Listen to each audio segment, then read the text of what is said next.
Even as President Roosevelt delivered his Day of Infamy speech to Congress after the Japanese attack on Pearl Harbor, U.S. forces were already engaged in combat against the Japanese on Luzon Island in the Philippines.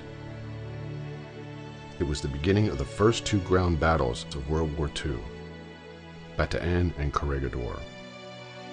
The soldiers who fought that battle bought the U.S. precious time to prepare our Pacific defenses, and time to repair the U.S. fleet at Pearl Harbor. The achievements of those soldiers are often forgotten in the wake of Midway, Iwo Jima, and Okinawa. This is the story of the United States Army's Philippine Scouts. The Philippine Scouts were made members of the U.S. Army following the Spanish-American War. During the 1920s and 30s, the Philippine Scouts were considered by the Inspector General to be the most efficient unit in the United States Army. The Japanese Navy struck Pearl Harbor.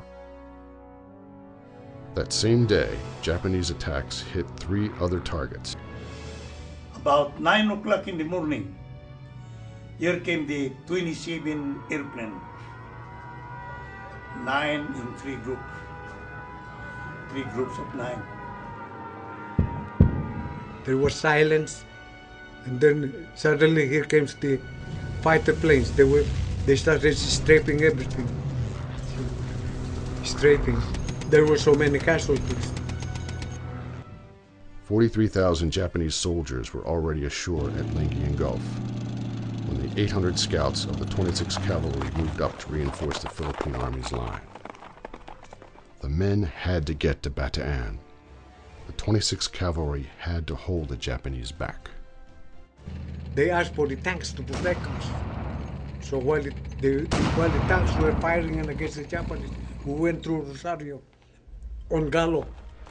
They were the first soldiers to use the M1 in combat. They were legendary marksmen. More than half of their mortar rounds, left over from World War I, were duds. Hand grenades and anti-tank rounds were old and in short supply. And at that point, the scouts were disposed so as to prevent the Japanese from getting into Bataan. The troop commander who was taking our place was Captain John Wheeler, who had a combined troop EF, which, because half of his men and all of his American officers had been lost.